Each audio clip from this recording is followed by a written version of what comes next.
Assalamualaikum warahmatullahi wabarakatuh.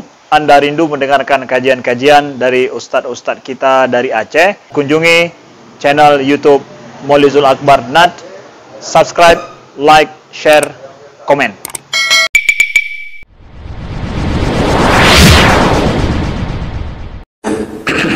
نستعينه ونستغفره ونعوذ به من شرور أنفسنا ومن سيئات أعمالنا من يهده الله فلا مضل له وما يضلل فلا هادي له أشهد أن لا إله إلا الله وحده لا شريك له وأشهد أن محمدا عبده ورسوله الكريم اللهم صل وسلم على نبينا المصطفى محمد وعلى آله وأصحابه أجمعين أما بعد فيا عباد الله اتقوا الله وقولوا قولا سديدا يصلح لكم أعمالكم ويغفر لكم ذنوبكم ومن يطع الله ورسوله فقد فاز فوزا عظيما أعوذ بالله من الشيطان الرجيم بسم الله الرحمن الرحيم ربنا وآتنا ما وعدتنا على رسولك ولا تخزنا يوم القيامة.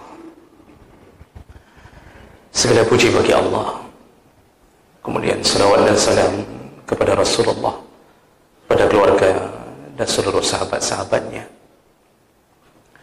Sidang Jumaah yang Allah muliakan insyaAllah.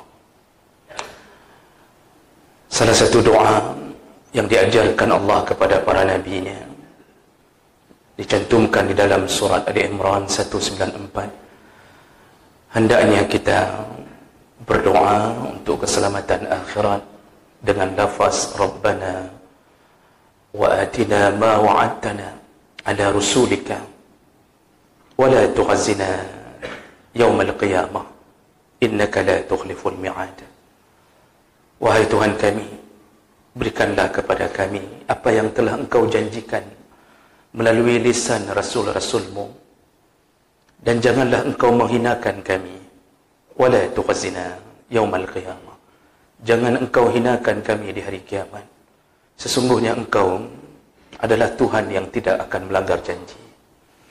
Permintaan hamba kepada Allah Subhanahu wa taala untuk mendapatkan janji apa yang dia baca dari Al-Quran, keindahan surga, dan janji dijauhkan dari api neraka.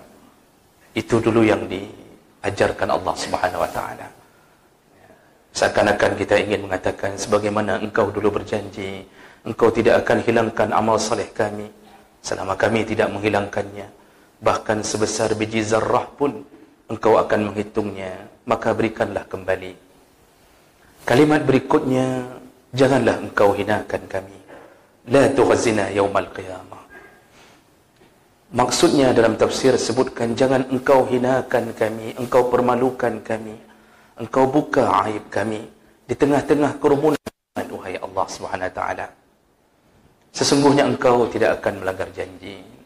Artinya kita bermohon di atas janji Allah Subhanahu wa taala. Jemaah melakukan Allah, kita fokus pada kalimat wala tukhzina yaumal qiyamah. Jangan Engkau hinakan kami. Salah satu bentuk penghinaan Allah kepada hamba yang layak untuk dihinakan adalah tetap ditelanjangkan oleh Allah Subhanahu wa taala. Dihinakan dengan ketelanjangannya.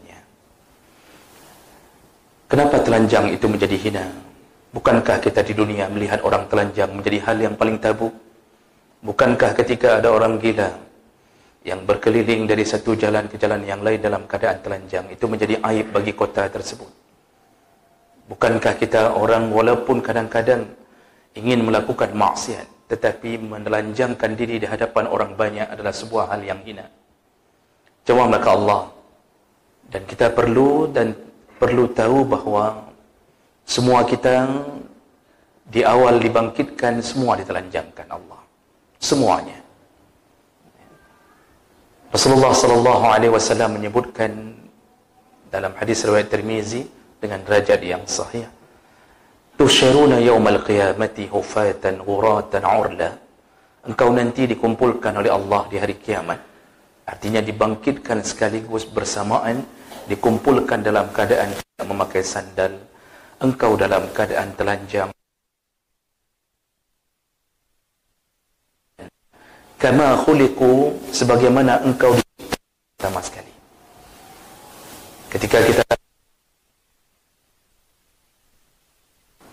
telanjang tidak berkhitan, begitulah Allah lahirkan kembali setelah melalui hari-hari di alam barzakh, persis seperti bayi. Dan tentu menimbulkan pertanyaan. Dan Aisyah bertanya dalam hadis riwayat yang lain, Aisyah bertanya, apakah itu tidak mengganggu pemandangan ya Rasulullah? Apakah laki-laki tidak melihat yang perempuan tidak melihat laki-laki? Apa jawaban Nabi SAW? Al-amru yawma idzin asyaddu min ayyuhimmahum zak. Aisyah, hari itu kengerian di padang mahsyar, kengerian tentang ancaman-ancaman di padang mahsyar membuat engkau tidak mampu melirik ke sampingmu.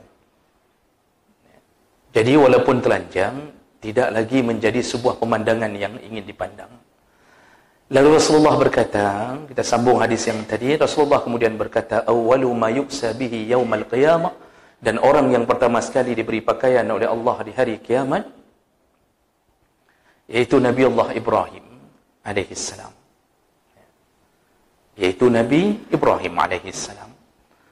Dalam tafsir Al-Qurtubi, Tabari, dan hampir semua tafsir dalam kitab Faidul Qadir, kenapa Nabi Ibrahim bahkan mendahului dari Nabi Muhammad SAW? Kenapa Nabi Allah Ibrahim yang dibeli pakaian pertama sekali? Ahli tafsir mengatakan karena dulu Ibrahim demi mempertahankan agama Allah, dia dibakar oleh orang-orang kafir, dan sebelum dibakar pakaiannya dilepaskan sebelum dicampak ke dalam api. Nabi Allah Ibrahim dipermalukan di tengah khalayak umatnya, di tengah khalayak ramai, sebelum dicampakkan ke dalam api. Maka beliaulah orang yang pertama yang dipakaikan kembali pakaiannya sebelum semua mata memandang. Lalu berlanjutlah ke cucunya dan semua para nabi, lalu kepada umat-umat berikutnya. Dan ternyata di antara kita ada yang dibiarkan Allah terhina, yaitu orang-orang yang ditelanjangkan Allah, dihinakan oleh Allah Subhanahu wa taala. Walaupun mata memang tidak sanggup memandang dan tidak sempat memandang, tapi dia dalam keadaan dihinakan Allah Subhanahu wa taala. Rasulullah sallallahu alaihi wasallam pernah menyebutkan dalam salah satu hadis riwayat Bukhari, akan ada di hari kiamat orang-orang yang berpakaian di dunia dan telanjang di akhirat.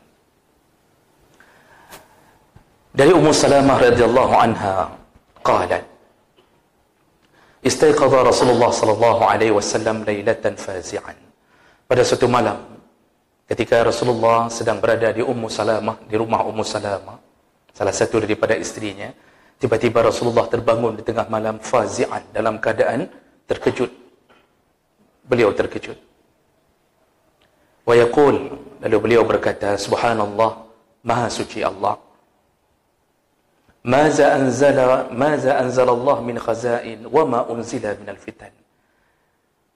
Setelah Rasulullah terbangun dalam keadaan terkejut, beliau lalu mengucapkan maha suci Allah. Lalu beliau mengatakan betapa banyak kekayaan yang Allah beri, nikmat yang Allah beri kepada hamba, dan juga begitu banyaknya fitan, begitu banyaknya fitnah yang Allah turunkan. Yang dimaksud di sini adalah di akhir zaman, setelah kenabian Muhammad berlalu, tinggallah umat-umat di akhir zaman, Allah akan bukakan pintu dunia, Allah berikan nikmat di mana-mana, tapi kemudian juga Allah iringi dengan fitnah. Fitnah akhir zaman, fitnah yang kita rasakan hari ini, di mana kebaikan dikalahkan oleh kejahatan, di mana orang jahat disebut sipen, orang yang jahat disebut orang jujur, orang yang jujur disebut orang yang jahat, yang amanah disebut pengkhianat, yang pengkhianat diberi amanah, rakyat dihabisi, pemerintah berfoya-foya. Ini zamannya fitnah. Begitu banyak, kata Rasulullah, Allah turunkan fitnah. Tapi di samping itu juga Allah buka pintu dunia. Semua nikmat kita dapatkan. Dan Rasulullah mengatakan, وَمَنْ يُوقِذُ سَوَاحِبِ الْحُجْرَاتِ Siapa yang membangunkan isteri-isteri? Kata Ummu Salamah, maksudnya adalah azwajahu likayusallin, iaitu siapa yang membangunkan isteri-istrinya untuk melakukan salat tahajud. Lalu Rasulullah menyambung kalimat akhirnya di hadis ini, rubba kasiyatin fid dunya wa 'ariyatin fil akhirah. Sungguh banyak nanti, kata Rasulullah, nanti di hari kiamat sungguh banyak orang-orang yang berpakaian di dunia tapi telanjang di akhirat. Hadis sahih riwayat Bukhari. Nah, jemaah melakukan Allah Subhanahu wa taala. Apa maksud Nabi sallallahu alaihi wasallam mengatakan banyak sekali orang yang di dunia berpakaian tapi di akhirat dia telanjang? Dan apa hubungannya dengan salat malam? Dan apa hubungannya dengan para isteri yang dibangunkan oleh Rasulullah untuk salat tahajud? Para ahli ilmi yang lebih faham dari kita, lebih berilmu, Allah berikan mereka kekuatan untuk berfikir. Mereka berijtihad dengan ayat dan dalil-dalil. Salah satunya Ibnu Hajar Al-Asqalani rahimahullah yang mensyarah Sahih Bukhari, kerana hadis ini Sahih Bukhari, beliau mengatakan ada beberapa makna yang dibawa dengan perkataan Nabi, iaitu telanjang di dunia, berpakaian di dunia, telanjang di akhirat.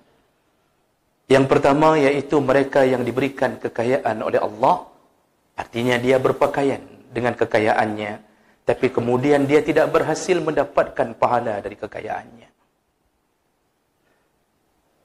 Dia diberikan harta yang banyak oleh Allah, dia punya semua fasilitas di rumahnya, dia pergi dengan kenderaan yang mewah, dia sanggup melancong, berjalan, bermusafir dari satu tempat ke tempat yang lain dengan mudahnya.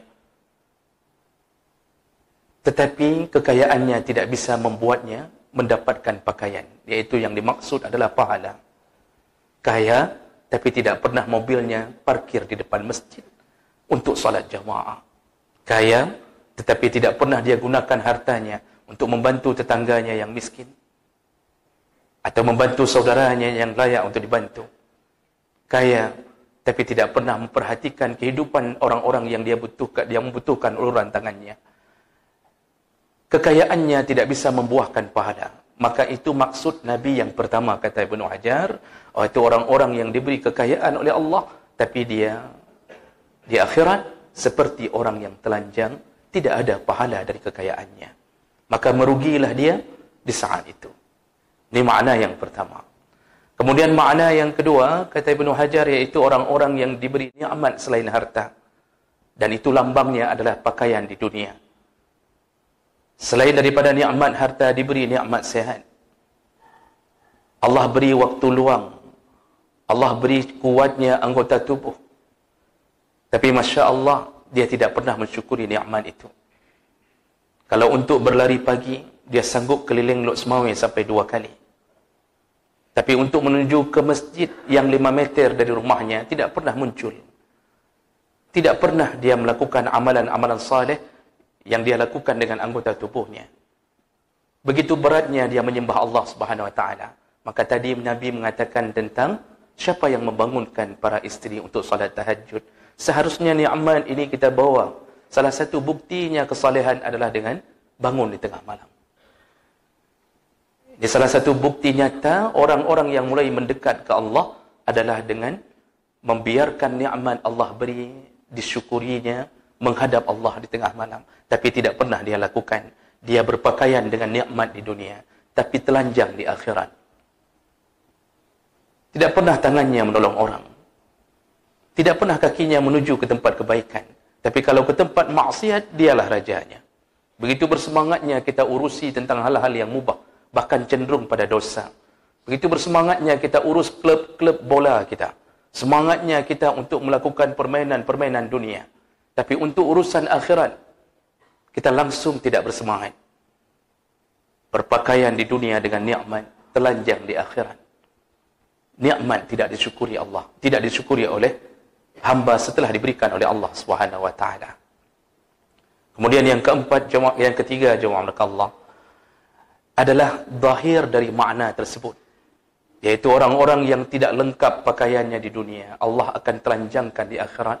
Allah haramkan surga. Dalam hadis Nabi menyebutkan salah satu penghuni neraka Jangankan masuk surga, mencium bau surga pun tidak boleh. Siapakah mereka? Nisa'un kasiyatun 'ariyan. Perempuan-perempuan yang berpakaian tapi telanjang. Kenapa Rasulullah hanya menyebutkan perempuan? Karena kebiasaan ini akan terjadi akhir zaman kepada perempuan. Tapi bukan bermakna hanya perempuan. Tapi lihatlah hari ini. Bukankah di depan mata kita, anak gadis kita, anak gadis kaum muslimin, isteri-isteri kaum muslimin, keluar berjalan di tengah jalan dengan pakaian yang ketat, dengan memakai celana jeans. Marahkah suaminya? Tidak. Ketika anak gadis keluar begitu saja, bahkan dibonceng oleh yang bukan mahramnya, marahkah ayahnya? Tidak. Kalau marah seharusnya dia tidak bisa keluar. Kenapa dia bisa keluar? Mana ayah ibunya? Orang-orang yang hari ini telanjang di dunia, nisa'un kasihan 'ariyan. Dia berpakaian tapi telanjang, melekat pakaian pada tubuhnya, mencetak seluruh anggota tubuhnya, maka diharamkan Allah Subhanahu wa taala untuk mencium bau surga. Berpakaian di dunia, telanjang di akhirat. Jemaah maka Allah, ini bukan hanya untuk perempuan. Memang disebutkan perempuan karena kebiasaannya terjadi pada perempuan. Tapi laki-laki pun banyak melakukannya. Lihatlah suasana kita hari ini. Heran, kenapa begitu bangganya orang-orang yang memakai celana pendek. Dia mengendarai sepeda motornya sampai menampakkan sebahagian dari dia keluar. Dan ada satu kebanggaan seakan-akan ada tradisi bahwa ini adalah reman. Jadi sifatnya pemberani. Jadi kalau sudah pakai celana pendek, nampak lutut ke atas, dianggap adalah orang-orang yang gaul, orang-orang yang punya style.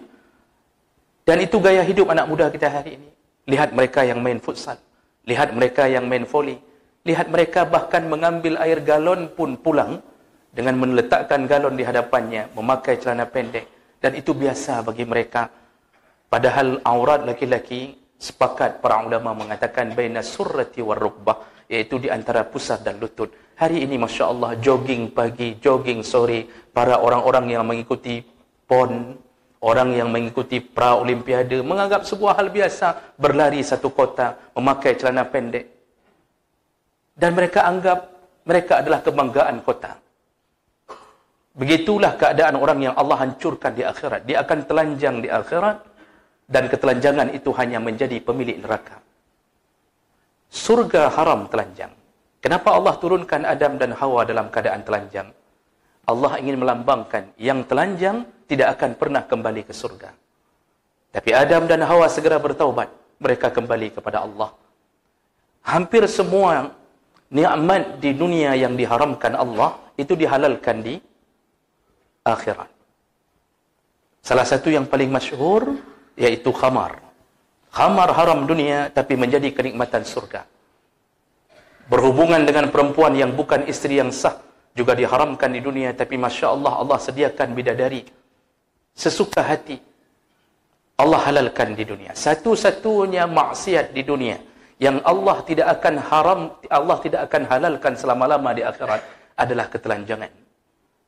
Penduduk surga tidak akan telanjang. Penduduk surga tidak ada yang telanjang. Maka telanjang menjadi sesuatu penyakit di akhir zaman. Orang ini akan hancur hidupnya di akhirat nanti. Maka jagalah anak kita. Biasakanlah berpakaian dengan pakaian yang syar'i.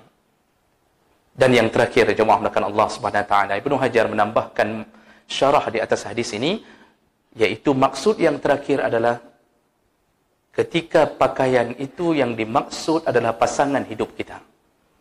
Hunna libasul lakum wa antum libasul lahunna. Istrimu adalah pakaian untukmu dan engkau pakaian untuknya. Allah menggambarkan tentang lambang pakaian antara pasangan hidup suami istri. Lalu apa hubungannya dengan telanjang di akhirat? Kita yang hari ini berpakaian di dunia, kita sibukkan membeli setiap tahun. Menjelang hari raya, kita beli pakaian untuk istri kita, anak kita. Lalu kemudian ternyata kita tidak mendidiknya dengan baik. Dan bahkan mereka pun kalau saleh, hanya saleh di tangan gurunya, bukan saleh di tangan suaminya. Suaminya terus melakukan maksiat. Dan mereka terus berpakaian di atas dunia. Dan ketika isteri menjadi musuhnya di akhirat, ketika anak menjadi musuhnya di akhirat, atau seorang suami yang saleh tapi isteri tidak salehah, anak tidak salehah, maka anak dan isteri inilah yang menggiring kita ke akhirat, ke neraka Allah Subhanahu wa taala.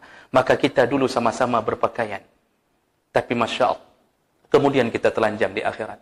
Makanya Rasulullah mengatakan dalam hadis tadi, wa may yuqidu sawahibul hujurat, siapakah yang membangunkan isteri untuk salat tahajud? Maksudnya, jagalah istrimu, jagalah anak-anakmu, tahajudlah bersama walaupun tidak disunnahkan berjamaah, bangunkanlah mereka.